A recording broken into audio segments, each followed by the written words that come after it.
As Muslims, we have a right to bring up our children in accordance with our beliefs, which have served us over the centuries well. Now, I give you the same right to bring up your children in the way that you want. What about the rights of the children themselves? Well, the rights of the children come when they are they're old enough to understand the issues.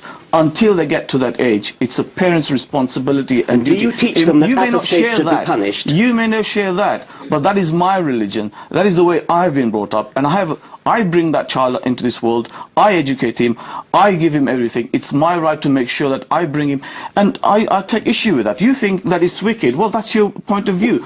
I know that's going to make him a better human being, and what's missing is, when you talk about faith, you don't look at what faith teaches. First and foremost, what faith teaches is that, listen, you're a human being, so respect your fellow human beings. And I think that's an important point that you don't want to discuss. What is the penalty for apostasy? And that is the thing that you fail to discuss, and that's why you've got those prejudicial views about faith. What is the penalty for apostasy? What do you teach the children will happen to them if they give up the Muslim faith? Well, let's bring the debate back into Britain. What is the penalty for apostasy? I'll tell you what we will do, because we could go down this road a very long way, and it's obviously very important.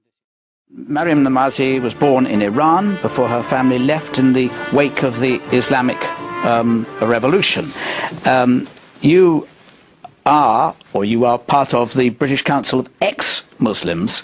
I presume that you believe religious principles are not entirely helpful to developing moral values. No, I actually think that oftentimes religious principles are actually quite immoral, to be quite frank. And I think that if you look at examples where girls are sexualized at a very young age, for example, if you look at Islamic schools where they're forced to veil, where they're taught that they're different from boys, where they're not allowed to listen to music, where they're completely segregated, and many such examples like that. I think, in fact, if there is any good morality that comes out of even religious education, it's not because of religion, it's oftentimes despite religion, and it's the result of an enlightenment and a vast social movement for 21st century values that have had an effect on religion as well. Let me bring in, I will come to you in a moment, let me bring in Mohammed Muqaddam in response to that. I don't want to misreport, but at Muslim schools, the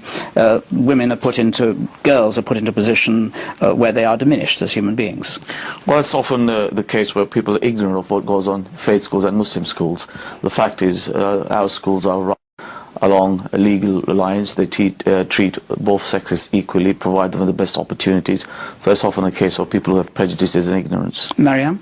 I mean, I think it's typical of Islamic schools and the political Islamic movement to label any criticism a sort of prejudice and thereby racism, thereby trying to make people silent on criticizing it.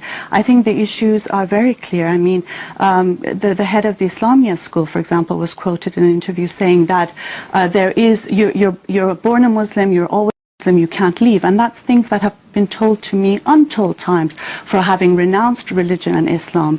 There is threats, there is intimidations. Just yesterday, a 16-year-old girl was killed by her father for refusing to wear the veil.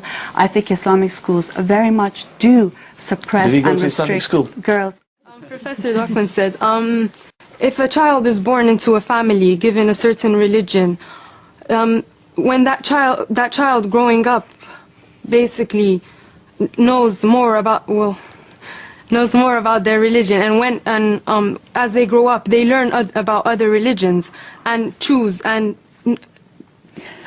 they can... Are you saying that the fact that you're brought up within a religious faith doesn't prevent you being open-minded or adopting any religion or none? Not at all. It does not prevent me from being open to other religions. I, in fact, have come to this country and chose to put the veil on. I have come to this country without a veil on. So not so very wicked is the view. But what is the penalty for apostasy? What is the penalty for leaving the Muslim faith? To be honest, I cannot back that point up. Dr. Muqaddam, what is the penalty for apostasy?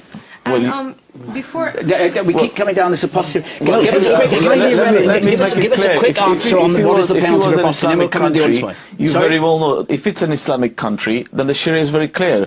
Apostasy is dealt with the death penalty. Thank you. That's all I want to hear. But what's the relevance between what happens in an Islamic country and Great Britain? I fail to see the connection. Okay. I see a great connection.